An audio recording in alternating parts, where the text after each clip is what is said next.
అందరికీ నమస్కారం. నా పేరు నిషిత. నేను 8వ తరగతి చదువుకుంటున్నాను.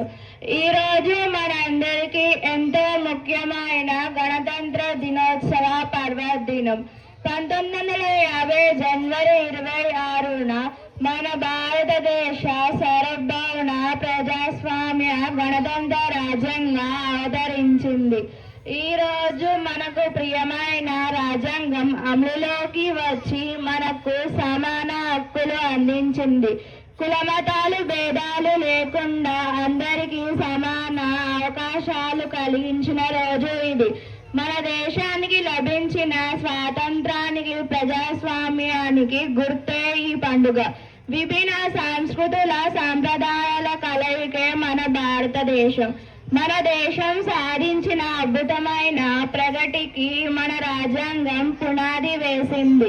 మన దేశాన్ని మరింత ఉన్నతంగా తీర్చిదిద్దాల్సిన బాధ్యత మన అందరిపై ఉంది. మన దేశ రక్షణకు అభివృద్ధికి కృషి చేస్తామని ప్రతిజ్ఞ చేద్దాం. జై హింద్, జై భారత్. Thank you.